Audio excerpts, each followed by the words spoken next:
A ver, cuando leemos un titular que dice el 60% de la gente piensa X, pues uno da por sentado que ese número es casi la verdad.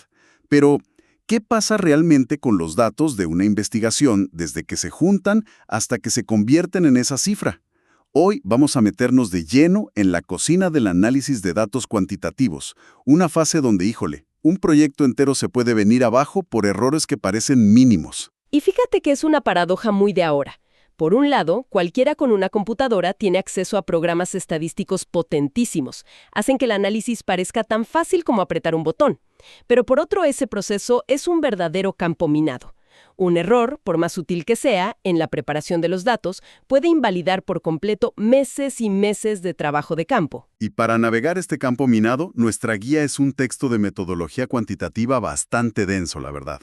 La misión es desglosar las fases clave, la preparación de esos datos en crudo, luego ese primer vistazo exploratorio para ver qué tenemos entre manos, y después un clavado a las técnicas más complejas con las que se intenta, ahora sí, entender la realidad social. Ok, vamos a desglosar esto. Antes de cualquier gráfico bonito o conclusión impactante, hay una fase de preparación que es fundamental y casi siempre invisible. El texto que revisamos arranca con una frase durísima de un tal Newman, del año 2000. Dice algo así como: un investigador que tenga una muestra perfecta, medidas perfectas y ningún error en la recogida de datos. O sea, el escenario ideal. Exacto. Pero que cometa errores al codificar o grabar los datos en la computadora. Puede arruinar un proyecto de investigación entero. Vaya presión. Totalmente. Es que esa es la base de todo. Si los cimientos están mal, pues el edificio se cae, no hay más. Y esta fase, que la verdad suena aburridísima, es puro trabajo de detective. Empieza con lo que llaman edición. La primera inspección de los datos. Imagínate que tienes miles de cuestionarios en papel. Alguien tiene que revisarlos uno por uno para ver si hay respuestas raras, preguntas en blanco. O si alguien contestó con un dibujo en lugar de marcar una casilla. Justo, es un primer control de calidad. Ok, eso tiene sentido, pero luego viene la palabra que como que intimida, codificación.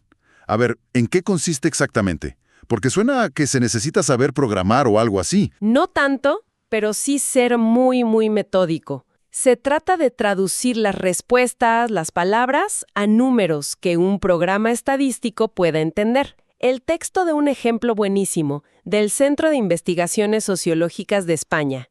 Tienen una pregunta abierta. ¿Cuál es su ocupación? Y las respuestas pueden ser: soy doctor, manejo un taxi, vendo tamales, lo que sea. Claro, respuestas infinitas. Exacto. Para que la computadora entienda eso, usan la Clasificación Nacional de Ocupaciones.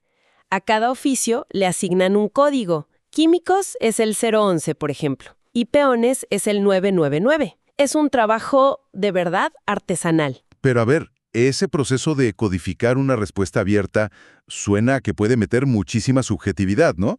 Si dos personas distintas leen «me dedico a las ventas por Internet», ¿no podrían asignarle códigos diferentes? ¿Cómo controlas eso para que no se vuelva un desastre? Esa es una pregunta clave y uno de los puntos más débiles del proceso.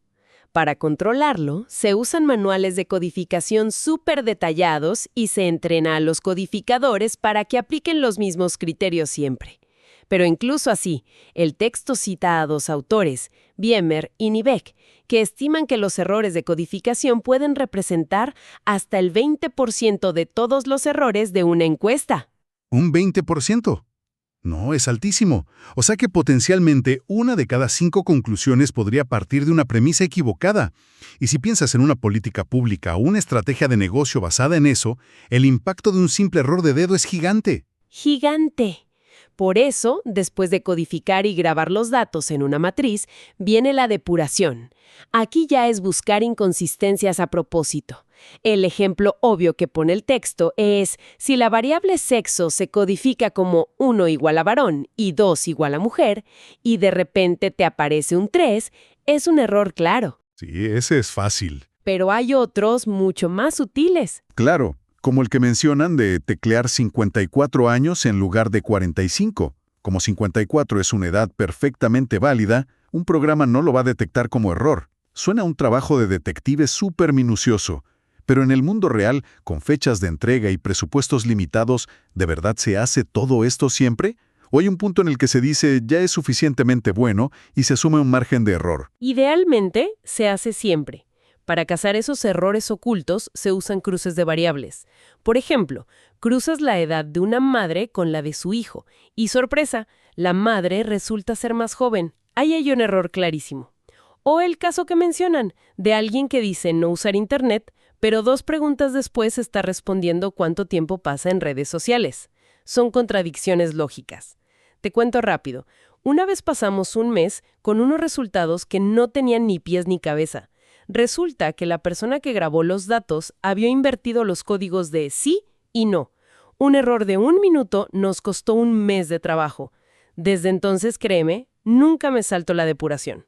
Ok, ya entiendo la obsesión por la limpieza de los datos. Porque si la base está mal, pues todo lo que construyas encima se va a caer. Y supongo que lo primero que construyes es una simple descripción, ¿no? Como sacar la primera foto del terreno antes de empezar a excavar. Exacto. A eso el texto le llama análisis exploratorio univariable, es decir, analizar cada variable por separado.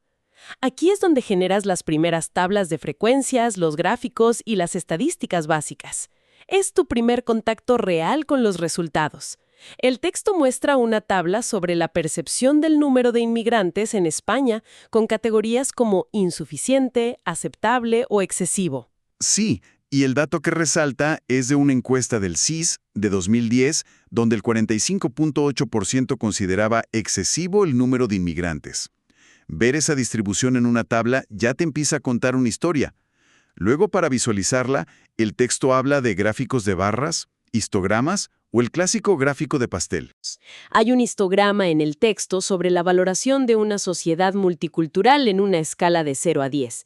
Y no es una curva de campana perfecta, para nada. Se ve una concentración de respuestas alrededor del 5, 6 y 7, pero también un pico en el 0. Esa forma ya te está diciendo algo. Y para ponerle números a esa forma entran las estadísticas. El texto las divide en 3 grupos, de tendencia central, de dispersión y de forma. Y aquí siempre está el clásico debate. ¿Usamos la media o la mediana? Porque en un país con mucha desigualdad, el sueldo promedio pues no te dice nada si un puñado de millonarios lo está inflando artificialmente. La mediana, ese sueldo que está justo a la mitad, suele ser una foto mucho más honesta, ¿no? Totalmente. La elección de la estadística correcta es en sí una decisión analítica crucial. En el ejemplo de la sociedad multicultural, el texto señala que la media fue de 6.24, pero la moda, el valor más repetido, fue 5, y la mediana fue 6. La distribución tenía un ligero sesgo negativo, lo que sugiere que, a pesar del pico en el 5, había más gente con valoraciones altas que bajas, inclinando la balanza hacia una visión, digamos, generalmente positiva. Cada número te cuenta un matiz diferente. Muy bien, ya tenemos la foto de cada elemento por separado, pero la realidad no funciona con variables aisladas. Supongo que el siguiente paso es empezar a cruzarlas para ver si hay relaciones. Ahí es donde empieza la verdadera investigación, el análisis bivariable, que busca la relación entre 2 variables. El texto usa un ejemplo clarísimo para ilustrarlo. Influye la edad en la percepción sobre el número de inmigrantes. Para responder a eso, se crea una tabla de contingencia que cruza las 2 cosas. Vaya, y la diferencia que muestra el texto es enorme. La percepción de que el número es excesivo es del 39% entre los jóvenes, pero se dispara hasta el 59% entre los mayores de 65. Es una brecha de 20 puntos. Básicamente nos dice que la experiencia generacional podría definir por completo esta percepción. No es una diferencia sutil, es un abismo. Es un hallazgo muy potente. El texto explica que, por convención, se considera que una diferencia de más de 5 puntos porcentuales ya es relevante. Pero, y esta es la advertencia más importante de toda la estadística, correlación no implica causalidad.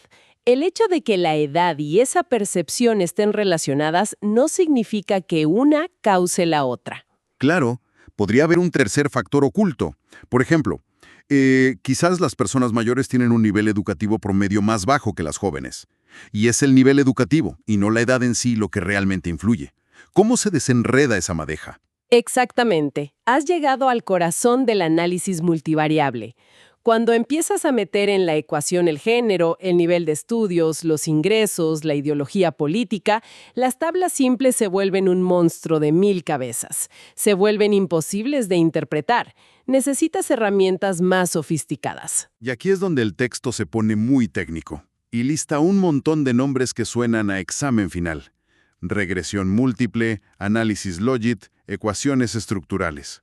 Es fácil perderse. Sí, la lista puede ser abrumadora. Pero a ver, podemos simplificarlo. El texto las divide en dos grandes familias. Pensemos en las técnicas de dependencia como herramientas para predecir un resultado. La regresión múltiple es el mejor ejemplo. Es como tratar de predecir el precio de una casa. El precio es tu variable a explicar. La regresión te permite medir el peso exacto de cada factor. ¿Qué influyó más? Los metros cuadrados, el número de baños, la colonia. Te ayuda a aislar el poder predictivo de cada variable. Ok, eso tiene sentido. Predecir un resultado. ¿Y la otra familia? Las de interdependencia. Esas son para encontrar patrones ocultos o para agrupar cosas. No intentan predecir nada, sino simplificar la complejidad. El análisis de conglomerados, por ejemplo, te permitiría tomar a todos los votantes de un país y, basándote en sus respuestas, descubrir si existen diferentes tribus de votantes, grupos que ni siquiera sabíamos que existían, con perfiles y preocupaciones muy distintas. Son técnicas para descubrir estructuras que no se ven a simple vista. Entonces, para simplificar, las de dependencia son para predecir, Para pronosticar. como pronosticar quién ganará una elección. Y las de interdependencia son para descubrir cómo encontrar los diferentes tipos de votantes que hay. Es una excelente manera de resumirlo, sí.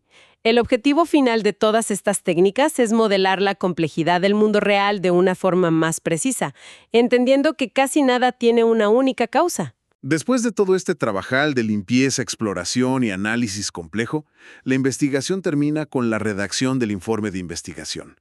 El momento de contarle al mundo lo que encontraste. Que no es poca cosa, ¿eh? El texto cita a un autor, Kaplow, que en el 77 dijo que el propósito es contribuir al conocimiento científico de forma transparente y replicable. No se trata solo de presentar los resultados, sino de explicar con todo detalle cómo llegaste a ellos, para que cualquiera pueda, en teoría, verificar tu trabajo. Y la estructura es bastante estándar según el texto. Una introducción para plantear el problema. La sección de metodología, que es como el manual de instrucciones de tu estudio, ¿no? Exacto. Es clave para la replicabilidad. Luego los resultados, que es la exposición fría y objetiva de los hallazgos, con sus tablas y gráficos. Aquí es donde el investigador deja de ser un técnico y se convierte en un intérprete. Conecta los resultados con las hipótesis originales, los compara con lo que otros han encontrado y especula sobre las implicaciones. Es donde los números se convierten en conocimiento. Y finalmente, la conclusión. El texto dice con algo de humor que es la sección que muchos leen primero para decidir si vale la pena leer todo lo demás. Y, claro, la bibliografía. O sea, no es solo un volcado de datos, es construir una narrativa, un argumento lógico. Exacto. Un buen informe cuenta una historia coherente y convincente, respaldada por evidencia en cada paso del camino. Entonces, si conectamos todo esto con alguien que solo quiere estar bien informado, ¿por qué es importante conocer este proceso? A mí me deja la sensación de que una estadística o un titular es solo la punta de un iceberg gigantesco y muy complejo. Totalmente. Entender todo el trabajo riguroso que hay detrás, la limpieza, las decisiones metodológicas, la elección del modelo estadístico, te da el contexto para evaluar la credibilidad de un hallazgo.